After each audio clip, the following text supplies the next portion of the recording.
jangeen jëf mbokk yi ñaari waxtu jot na sëkk fii ci Walfa TV bismillah ci xibaar tisbaar gi li ci gën a fees te ñu am yéene faram fàcce ko bu amee ñuy dund jamono ji dund ju dee gën ñoom ñoo di askan wi nga xam ne ñoo jëleen seen xaalis versé ko Namora ngir am kër ab dogal moo bàyyee ko kon ci woy àttekat bi daal leen xañ seen dëkkuwaay yi le xañ leen bépp jumtukaay bu ñu amoon jaaxale loolu la ñuy def ba tax ñu yëkk seen kàddu di sàkku si njiitu réew Macky Sall mu wax si ci biir xibaar yi da ngeen ci dégg kàddu yi nga xam ne ni moom lañ ci rotal askan wa dëkkee ca jogo la ñuy dund metti na lool daanaka sax dañ leen a fàtte ci lépp ndox mu ñu naan sax amuñu ko tax ñu profité ci ab jotaay politique bu ñu amal daal di fàttali kilifa yi ndax ñoom dañoo bokkul ci Sénégal waaw am déet ci biir xibaar yi da ngeen ci dégg leeral yu tukkee ci Mamadou Makhtar Sarr Sénégal feebaru màgget la amee fépp foo la rek ma ngay métti secteur yëpp ñu ngi ci ay jafe-jafe yóbbee Mademba Sock mi ngi ci Oustaz profité ci tànk nemmeeku ñu doon amal ca Kédougou daal di kontaan loxo nguur gi ngir ñu gestu liggéeykat yi la ñu waxante woon ak ñoom ba ñu xaatim ko ci ab kayit nañu ko jëfee ci biir xibaar tam da ngeen ci dégg leeral yu tukkee ci Soli Burama Dabo kon mbokk yi boobu ba léegi nag ñu ngi traité xibaar yi yéen mbokk yi saxoo dégloo ko seetaan Walfa TV asalaamaaleykum.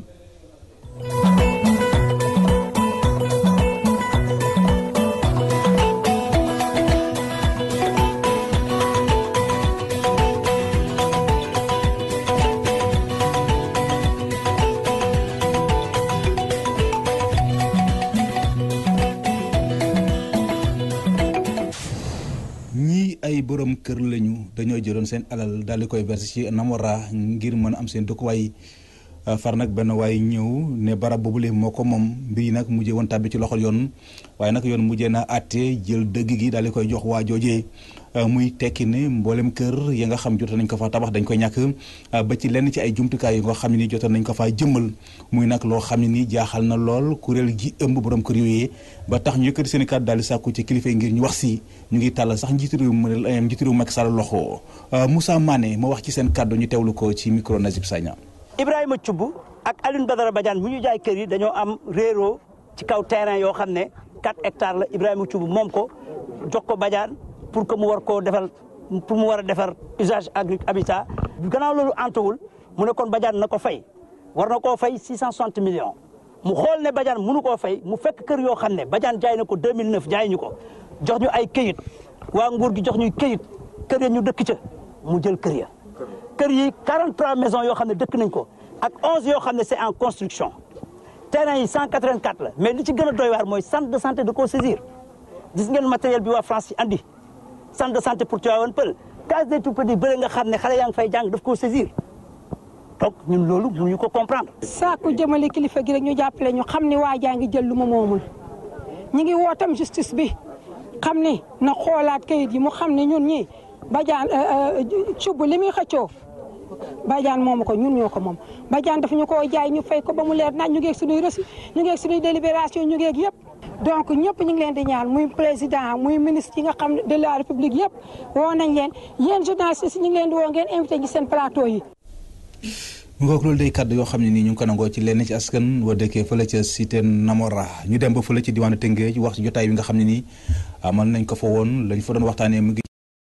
yi nga xam ne nii secteur napp mi ngi koy jànkonteel su ko defee ñu jéem a xool ana yan pexe lañ ci war a mën a indi ndaje moomee nag occasion la woon ci Omar Gueye muy jëwriñ ci ñi dénk wàllu napp mi mu daal di fësal jafe-jafe yi nga xam ne tëral nañ ko wala dogal yu bees yi nga xam ne jël nañ ko ngir xeex doomu aadama yi nga xam ne nii ñooy bàyyeekoo ci yeneen réew di dugg ci suñu waax yi di fa napp te fekkee ne amuñu benn kayit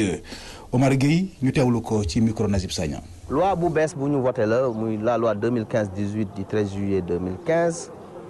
xam ngeen ci àddina bi li ñuy consommé ci jën dafa gën a yokk ak produit halieutique te suñu moytuwul ni ñuy exploité géej gi génération yu ñëw boo moytul bu ñëwee duñu fi fekk lu bare moo tax ñu jël ay mesures sévères mesures yu njëkk yi mooy jën yu ndaw yi am kenn amatul droit napp ko beneen bi mooy ci code bi xeex pêche napp bu bon bi muy pêche illégale non déclarée non réglementée xam ne ay bateau yu mag dañuy ñëw dugg suñuy géej di napp sans aucune autorisation sans licence daan yu dëgër lañ leen def léegi fi mu ne nii yu am solo masalan buñ jàppee benn gaal juróomi téeméeri million ngay fay te quelque fois ñu dem ak yow sax ba 1 milliard nga fay ko te même boo ko fayee ñu bàyyi la nga dem buñ la jàppaatee moom ñàkk nga sa gaal Sénégal mooy moom gaal gi. loolu di ay kàddu yoo xam ne nii ñu ngi ko nangoo ci ministre Omar Gueye Sagas di ab syndicat dajale lenn ci jàngale leen ci jàngale liggéeykat yoo xam ne nii ñu yëngatu kon ci wàllu sécurité ñoom nag yëkkati nañ seen i kàddu daal di ñaawlu jafe-jafe yi nga xam ne ni moom la ñuy jànkonteel ci seen wàllu liggéey ci am ndaje nag mu yaatu mu doon amal ngir waajal élection yi nga xam ne ni moom la ñu war a amal kon ngir natt mbootaay syndicat bi gën a dis ci réew mi ci la ñu profité kon daal di sàkko ci jëwriñ ji nga xam mu leen njabootee mu gëstu daal anam bi nga xam ne moom la ñuy liggéeyee ndax métti na ba jéggi dayoo Isidore Koli mooy ndeyteefu Sagas am na ci ay kàddu yu mu ci rotal ñu teewlu ko ci micro Mamou Diabou Gassama. jafe-jafe yi boo seetee mooy salaire yi ci la bokk parce que tey jii boo xoolee ñu ngi 24 du mois de mai am na ñu xam ne jotaguñ seen salaire beneen bi mooy salaire bi ñu leen di fay dafa néew salaire bi mënul régler problème mu liggéeykat bi parce que tey jii boo fayee loyer bi nu mu bon boo amul 25000 wala 30000 wala 50000 mënoo fay sa location donc ku ñuy fay 50000 xamal ne kooku mënul fay dara mënul régler problème situation këram donc ñun ñu yaakaar ne salaire war nañ kooku régler. war nañu régler tamit li nga xam moom mooy prime de transport yi ak lépp li nga xamante ni moom mooy cotisation sociale mooy IPRES ak caisse sécurité sociale parce que boo xoolee agent yu bëri tey bu ñuy dem retraite dañuy am problème mu kii nu mu tëddi indemnité de pension de retraite donc ñu yaakaar ne loolu yëpp dañ ko war a régler définitivement. xam nga tey couverture médicale bi dafa doyul ci société yi parce que société yi boo ci gis tey amul IPM ñu ci gën a bëri ñu ci am IPM ñu néew la. ñun yaakaar ne loolu dafa nekk exigence même ci code du travail bi ñu xool ne tamit problème mu embauche bi dañ dul embauché dañuy jël ay liggéeykat di leen liggéeyloo ay contrat benn at ñaari at ñu bàyyi la nga dem te ñun ñu yaakaar ne liggéeykat bi boo ko jëlee mu liggéey war nga ko mën a aar ba nga xamante mun na am embauche ñu kon moom mu signé CDI parce que au moins mu aar li nga xam moom mooy liggéeyam mais ñun dañuy gis mooy buñ la jëlee rek dàq la.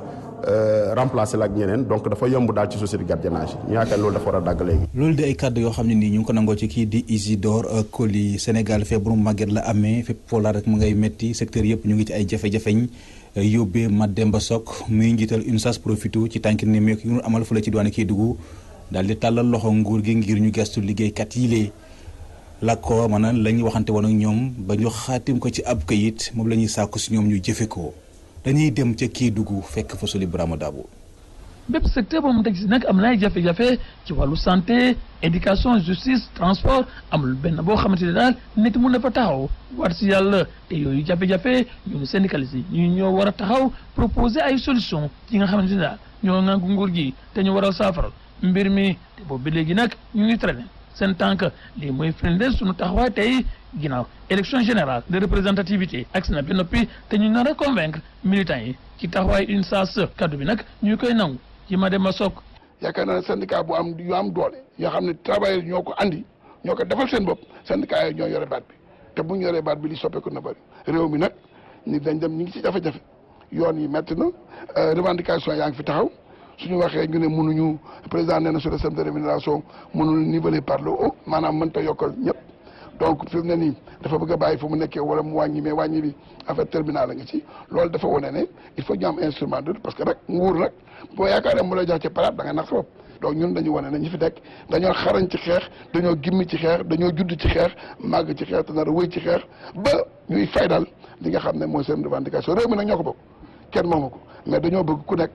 pank ba nga nekk nga dox ci ñun tam dañu bëgg a dox suñu wàll day suñu waar ci mbir mi pour que syndicalistes yi nga xam ne ñooy ñëw jàngalekat yi nga xam ne seen problème yaa ngi taxaw waa santé bi nga xam ne ñu ngi taxaw poste de communication électricité fépp foo xam ne liggéeykat a ngi fa yëngu daal mu am organisation kuréel bu leen di jël en charge dama gëm ne tey UNSAS bu gagné donc le 30 mai incha allah rabbi lépp na soppeeku il fera bon vivre dans le monde du travail. UNSAS doon na central syndicat bi nga xamante ni daal ci wàllu lutte syndical bañ na ay ponk yu bëri yu mel ni privatisation dans le secteur de l'électricité yu mel ni manière yu ñu doon gérer lii di l'IPRES ak it la CSS jóg na taxaw tamit défendre droit et liberté ak it lu mel ni pouvoir d'achat liggéeykat yi Kédougou Soli Brahma Dabo Abdoulaye Fall pour la radio télévision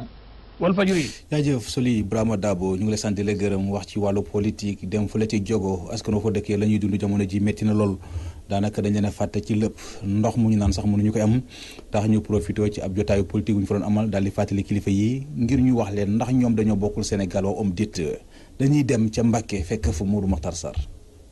jogo ak dëkkaan yi ko wër askan wi di dund gu déggan te dara waralu ko lu dul ñàkkum ndox mu tar li ni mel nag ñu ngi ko xamlee ci ndajeem politique mi ñu doon amal ci seen gox bi.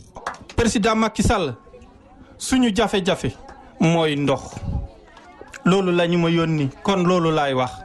ci laay yem duma ko weesu jafe-jafe bi kese est-ce que ñun ci Sénégal la ñu bokk bu dee ci Sénégal la ñu bokk lii seet ko ñi taxaw fii yëpp muy góor muy jigéen yi dañuy wol buñ la wonoon seen loxo nga xam ne dañuy wol góor ñi rooti nañu ba xamatuñu lu ñu doon. docteur Sylla responsable APR ñëwoon teewe si ndaje mi nee na tolof bi dina ci xar tànku tubayam. bu soobee yàlla fii ak kore gi ndox dana egsi ba Njogop danaa ko lijjanti samay pexe ma indi ko ba fii muy avant première bi ma dooral lijjanti nag bu Macky Sall. responsable APR bi nekkee ci Touba nga xam ne dañ koo xam ci xeexal néew gi doole yi ak ñi nekkee ci àll bi mu ngi woo ñi mu bokkal parti ñu soppi ni ñuy defee politique bañ direct toog Dakar di amal ay réunion waaye ñuy wàcc ci terrain bi. ay responsable ñi nga xam ne newuñu Dakar rek di téeréer yi nekk ci rajo yi ak télé yi di waxal waa àll bi te ñëwuñ ci àll bi. bi nga xam ne mu ngi jeexal ay kàddoom docteur Sylla ñaax ministre de l'élevage Aminata Mbengue Ndiaye ngir mu wàcc si ci àll bi waxtaan ak sàmm yi ndax ñu mën a amal tabaski goo xam ne duñu jéggaani xaar benn yoon ci yeneeni réew. Aminata Mbengue Ndiaye parce que moom moo yore élevage tum ñoom ñu ngi wax daara moderne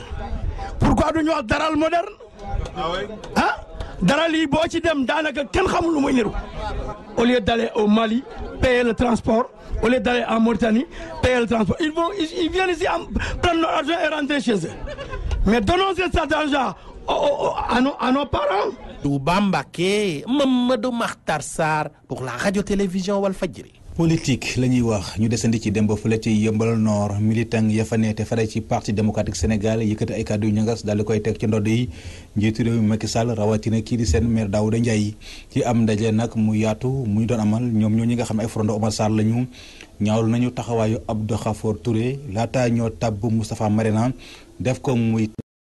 seen candidat ci élection député yi ñu dëgmal ñenn ci responsable yooyee ñu teewlu leen ci micro Théodore Semedo. tey ni Macky géré dëkk bi moom la Daouda Ndiaye di géré gox bi parce que moom ak i xaritam ak i rakam ñooy géré gox bi donc dañuy pàccoo parce que tey boo jëlee amul ñaari nit géejawaay mu dem APR gars yi di ko xatal te léegi moom ak yeneen population lambadaay ñooyam lu gars yi di xam si mbedd yi lay xam lu ñuy réunion si biir ñoom Aliou Sall duñ ko si boole woo ko mu dellu si kër baayam comme ñi ñoom Fade commencé dellu si seen kër baay ñoom Barthélémy Dias di regretté li ñu doon wax Ablaye Wade tey moom c'est pas trop tard woo ko ñu ngay tàllal loxo mu ñëw manifestation bi c'est seulement pour remobiliser les troupes parce que dañuy waajal ay élections muy les élections législatives parce que Yeumbeul a été toujours bleu donc dañuy delloo buum sa mboy mooy ga parce que lu ñu daloon 2014 lañ bëgg wan Ablaye Wade racheté wu comme góor gi yàlla nay fanam gudd ba mu fekkee ba le 30 juillet fekk est-ce que Yeumbeul am na opposition dina leen ne si Yeumbeul am na opposition. maa ngi ko taxaw Sénégal bi man franchement dama ne dafa ëpp si Macky Sall parce que dama bëggoon sa ay parti wàññeeku si parce que tey avec seulement le PDS ak ñaari parti Macky Sall day daw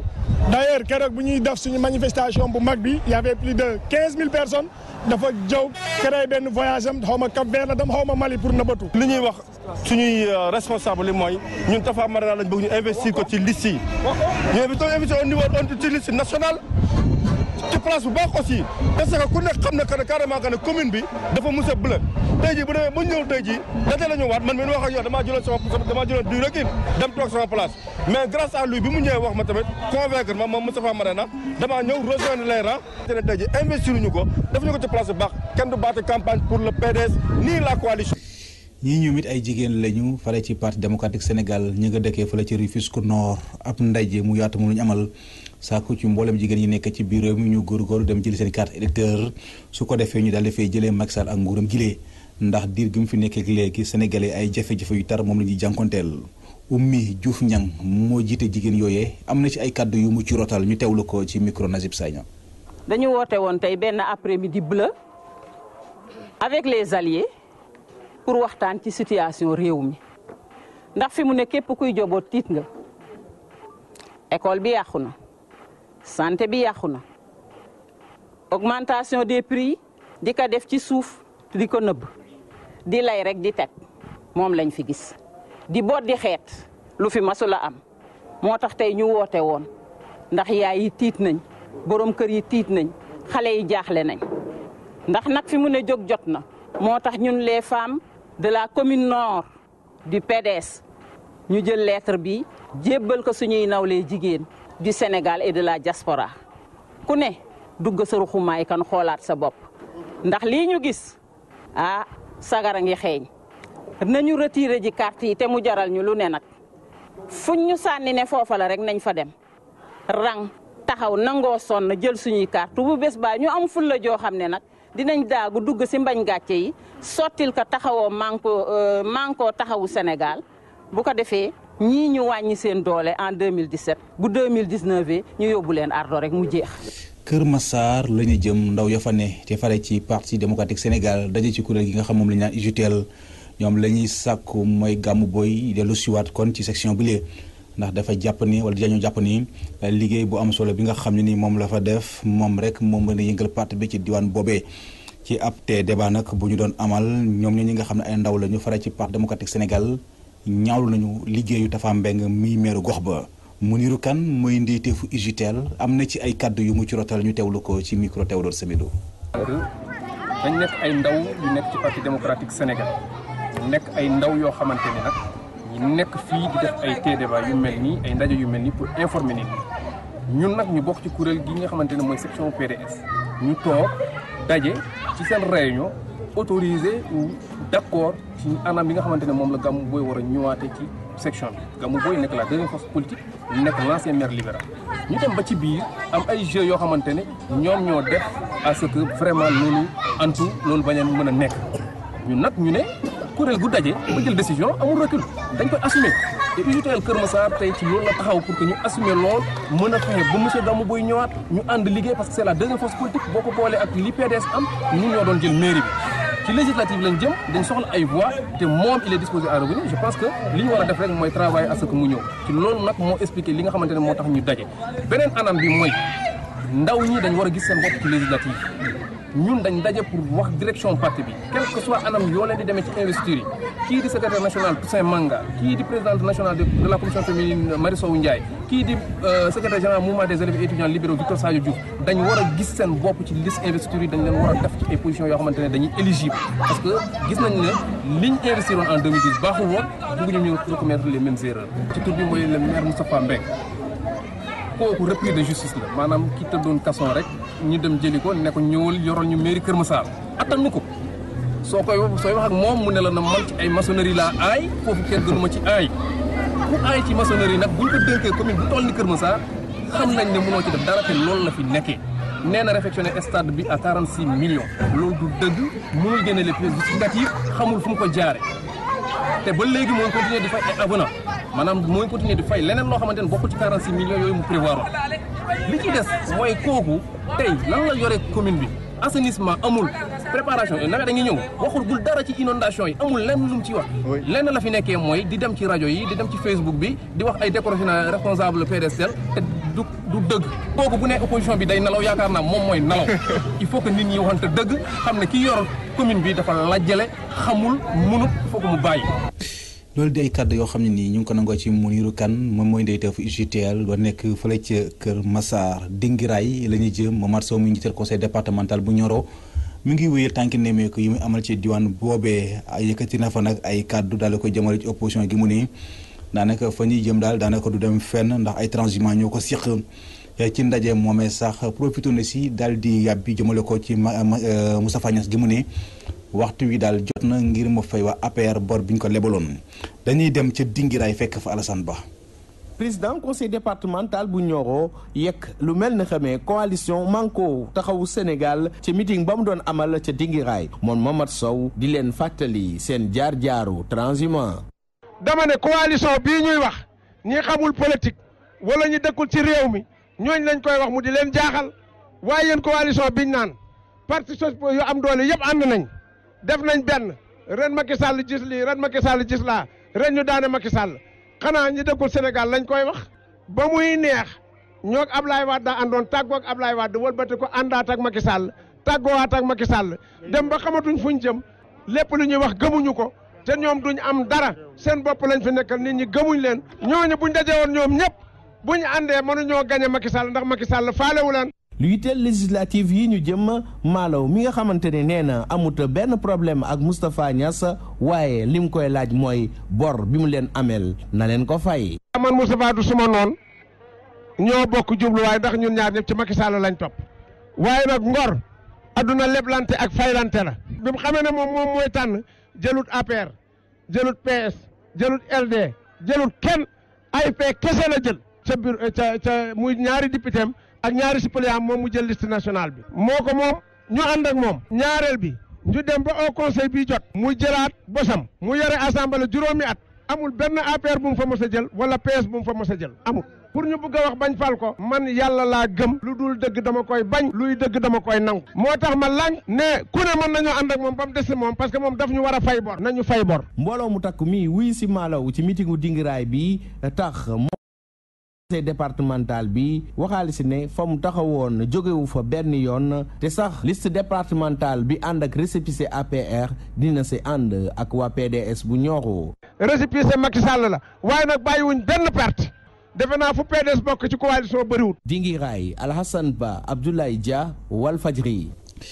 dem ba fële ca Kaolack wax ci ñaari ay bés yi nga xam lu jagleeloon jigéen ñi Kaolack nag daanaka nemeeku nañ fa am mobilisation bu mag ñu doon ko def nag ci teewaayu jëwriñ ji ñuy dénk wàllu jigéen ñi di soxna Mariama Sarr ci ay kàddoom nag moom soxna si profité ne si daal di indi ay leeral jëmale ko ci ponk bi nga xam moom lañ jàpp ren ji doon ko wesaare kon ci fukki fan ak juróom yooyee Mariama Sarr ñu teewlu ko ci micro Alassane Ba.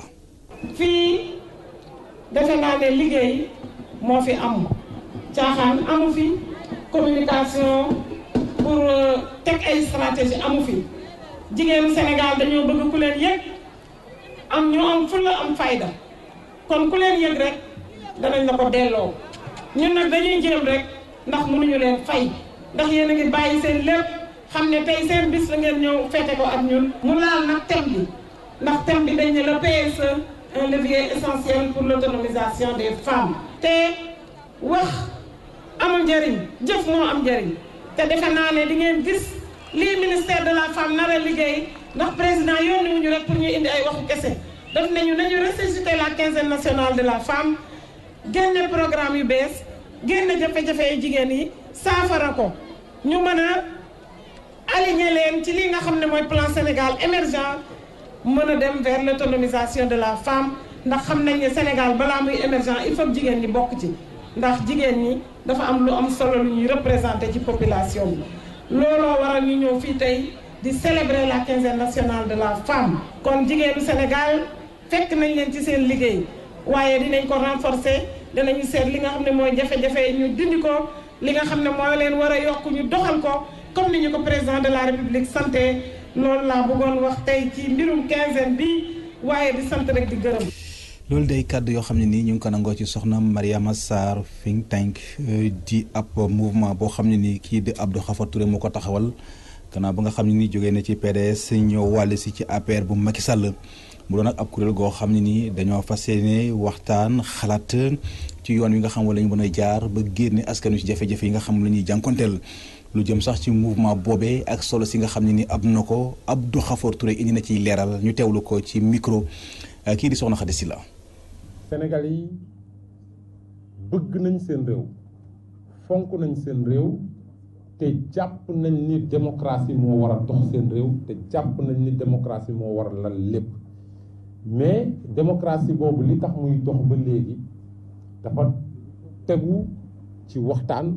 ci juboo ci pencoo lépp loo xam ne nii mu ngi dox ci réew mi jàpp nañ ni Sénégal bari na lu bari loo xam ne nii mu ngi sooxe malgré ñu ne Sénégal pays démocratique la mooy tey boo xoolee ni muy doxee citoyen yu bari gisatuñ seen bopp ci ni réew mi di doxee ou ci ñi yor réew mi ni ñuy doxalee citoyen yu bari gisatuñ seen bopp ci biir parti politique yi ñu gis nañ ni tendance bi am ci àdduna yépp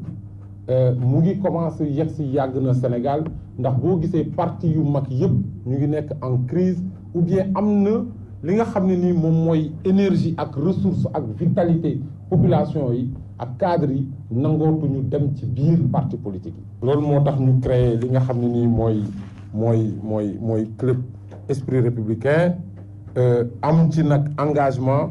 ak détermination pour que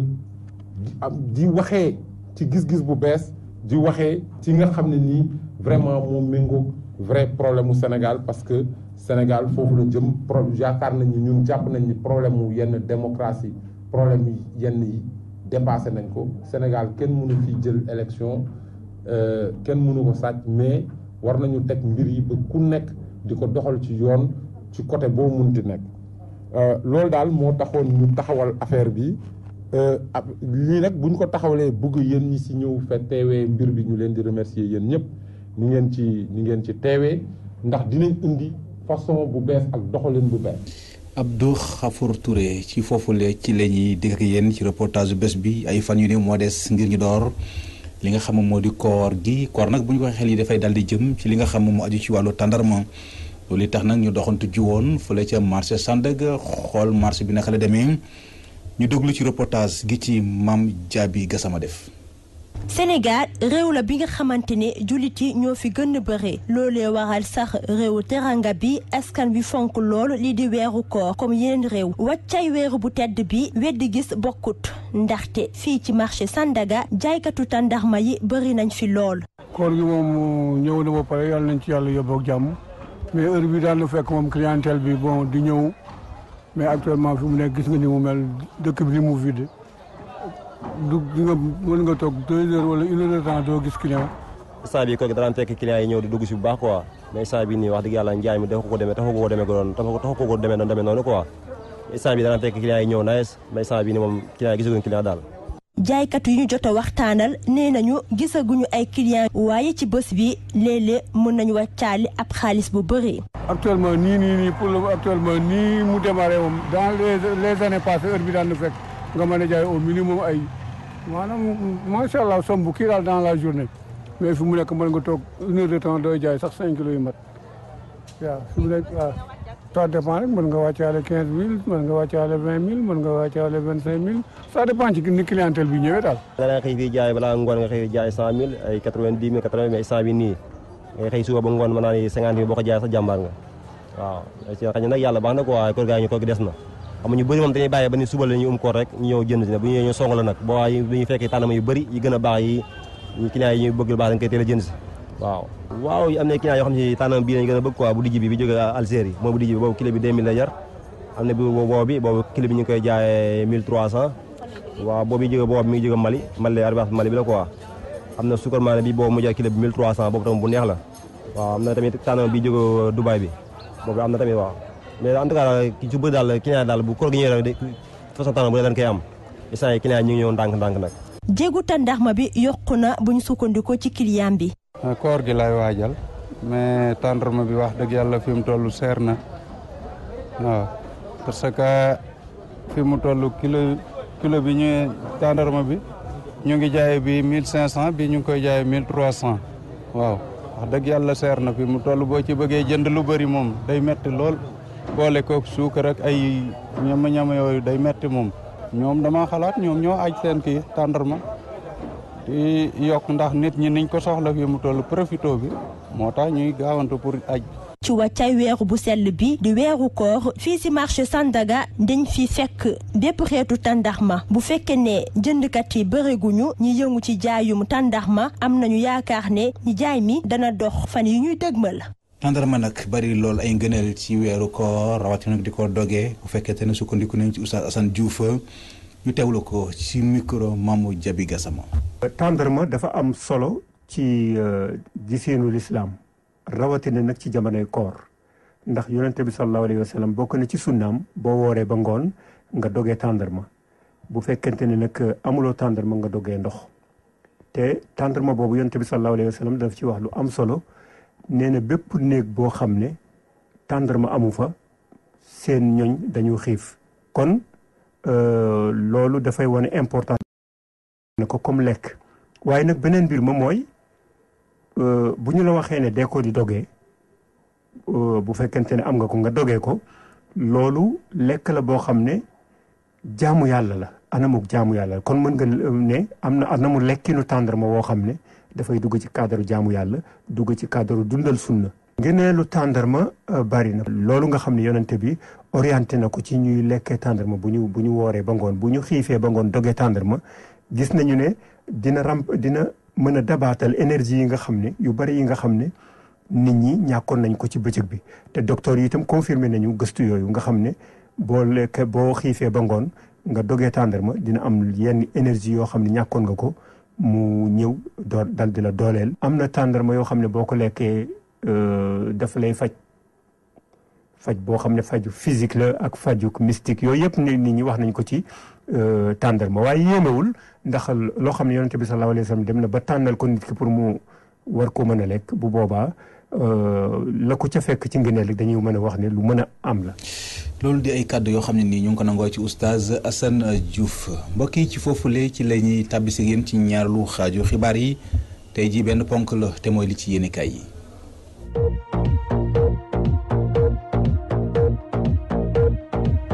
bu amee élection bu bari bayre lool moom moo di élection député yi donte leen ñaari weer moo ci des waaye coow laa ngi ne coobo yi kenn ku nekk ma ngay samp ndëndëm ne yéenam ak bëgg-bëgg mooy nekk député loolu yi tàmbalee jur ay jàppante yu metti ci biir coalition Benno Bokk Yaakaar yéen kay gir Walf Fadjri loolu mooy li merloo dëgg njiitu réew mi Macky Sall ba tax mu génnee ab circulaire yónnee ko mboolee militaire ak responsable yi seq coalition bi xamal leen ne bés ni ki tey dakkal ne bépp ndaje muñ doon amal ngir tànn ndaw yi leen war a teewal ci liste yi le yóbbee yéen kay gi di La Tribune xëy fësal ci xëtam bu njëkk ne Macky Sall bloqué na lépp yéenekaay gii di Le Quotidien xëy feelu ko ne Macky Sall freiné na lépp yéenekaay gii di L'Enquête ne yemul kese ci freiné waaye def cee boole wàlla dóor ci taabal bi xamal gaayam yi ne leen ne yoon wi ñuy jël du yoon wi lii bu dakkul seen coalition bi ci tas la jëm moo tax mu jël dogal kon daal di arrêté lépp sàkku ci mbooleem militant ak responsable APR yi ñu déglu dogal yi war a tukkee ci conférence des leaders muy jotaay wi ñuy amal jagleel ko mbooleem jiital parti politique yi seq coalition Benno Bokk Yaakaar las yéenekaay ne Arabie Saoudite fa la tollu dégg coow li dégg ne gaayam yaa ngay reyante ngir poste député fa la tollu dégg coow li dégg ne gaayam yaa ngay reyante ngir poste député moo tax ci saasi ci la jël ab xalima bind ab circulaire yónnee ko fii ci Sénégal sàkku ñu dakkal assemblée générale yi ñuy amal yéenekaay gii di Sud Quotidien Macky Sall def lu woo gaayam yi ci ak dal yéenekaay gii di Vox Populi ne Macky Sall mujj naa dakkal pëccoxoo gi am ci investiture yi sàkku ci mbooleem militant yi ñu déglu dogal yi war a tukkee ci ndaje mi nga xam ne nii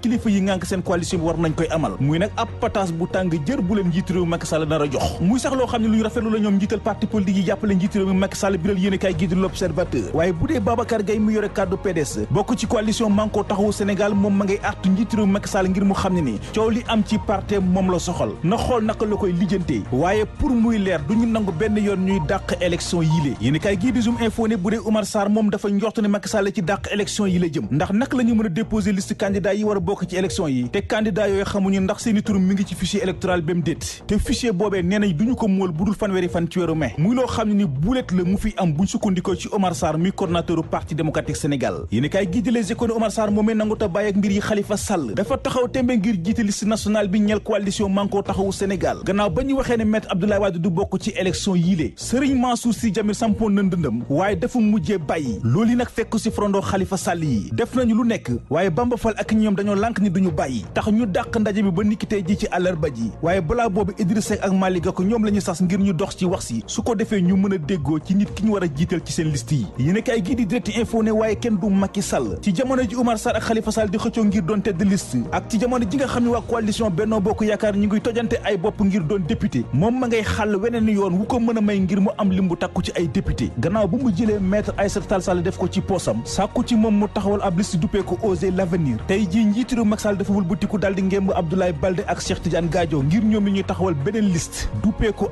alternative lañ ci jublu mooy récupérer mboolem ñi mere ci coalition Manko Taxawu Sénégal ci investiture yi yemu fa waaye ngir mën a njatt maître Abdoulaye Wade xoj ko ba dootul mën a nooyi waxuma la sax muy tala naan dafay doon tëdd liste yéen kay gii di réew mi ñuy xamal ne njiitu réew mi Macky Sall génn waat na dossier Fesman bi muy loo xam ne nii boo Anto Sindiély Wade mën na fee jaaree tëdd kaso jàpp na Karim Wade tëj ci kaso bi génne ko réew mi tey jii ñu ngi tudd rakam Sindiély Wade su naatangooy ne neexul ba neexul waaye Macky Sall ci ay doomam la nar a jaar ngir yemale maître Abdoulaye Wade yéen kay gii di la Libération ne gis nga dossier Fesman bi bu ñu ko ubbee du baax baax ci maître Abdoulaye Wade rawatina ci doomam si Njëli Wade ndax milliards yi ci dugg moo bari te ba fii mënuñu laa wax wala ñu génne la kayit yu wane ne milliards yi fii lañ leen dugal bu dee Xadafi joxe woon na lu ci tollu ñaar téeméeri million ngir jàppale ko nguur gi ci Fesman bile xaalis boobee kenn xamul fan la ñu ko dugal boo jëlee li Xadafi joxe woon boole koog li Idrissa Déby joxe Paul Biya joxe ko lépp ëpp na ñetti milliards ak genn wàll ci suñuy koppar waaye xaalis boobee kenn mën na la wax fan lañ ko dugal gisuñu ko ci benn loi de finance waaye li gën a doy waar ci mbir mi te mu jaaxal leen moo di réewum Siin joxe woon lu ci tollu juróom fukki oto jàppale ko nguurug Sénégal ci Fesman bile waaye oto yooyu dañu kaa jël jox ko ay nit ñoo xam ne ni kenn xamu leen ci loo xam ne ni alalu nguur gi la nguur gi nag yéen kaay gi Walf Fadjri mi nga xamal ne waxuñu dëgg ci contrat gi ñu jot xaatim ak waa Petro-Tim bu sukkandikoo ci ab enquête bu waa IGE def ci mbir yi lépp Aly Ngouille Ndiaye la moom moo gaawantu daal di signé ak waa Petro-Tim ab convention te mu xam xel nañ ñu ngi doon amal ab enquête jëmale ko ci société boobee gannaaw ba ñu jotee ay kalaame yu bare ci ñoom bu dee yéen kaay gi tey mooy moom dafa xëy di ñu xamleeg waa Total fi ñu jot a jaar ak nguurug Sénégal bu ñu mujjee leen a jox du fisc offshore profond muy ab accord boo xam ne ni bu sukkandikoo suñu naatangoo yi at mu nekk mën naa ñàkkloo nguurug Sénégal lu ju tolloog ñetti téeméeri milliards ci suñuy koppar mënumaa jeexal nag te waxuma ci xibaar bi ñuy yéene kaay gi di L'Observateur xëyee ma nga xewee ca Thiamène Jolof benn waay buy wuyoo ci turu Omar Kane moo jàpp maire ba Assane Top dóor ko ndax téléphone portable dafa naan ba mandi dugg ci biir bureau maire ba xamal ko ni ko xale yi sàccati nañu sama portable waaye ndem mook maire ba xamante nañu ndax bañ nekk xale ba léegi ñooy ànd ci la sàkku ci moom mu may ko tuuti rek te xam ne ni bu paree dina ko lijjanti muy lu émigré bi nangu ci dégg ba tax mu dal ci kawam xotti ay yéreem ñu ne déete waaye mu jël ya tàmbale ku koy dóoru waaye liggéeykat yi nekk ci mairie bi ñoo ko jàpp dal di koy génn ci biti waaye taxul mu bàyyi ci la jël ab almet boole ko ab butéel bu defoon diluant ba fees dell waaxu utali mairie ba ne daf koy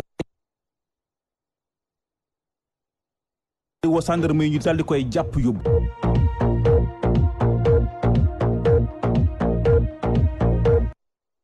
kon mbokki lii moo nekkoon li frusé woon ci wàllu xibaar di sant di gërëm bu baax a baax ñëpp ñi nga xam ne nii ñoo jàppoon ci xibaar yi ba mu yemb Demba Thiam moo fare woon ci xarale gi réalisation El Hadji Ousmane Sène ci kàddu gi seen mbokk Seydina Oumar Ba kon mbokk yi mucc gu sax te ànd ak xéewal yàlla na ko yàlla tuur ci askanu sunu gaal ñu yendoog jàmm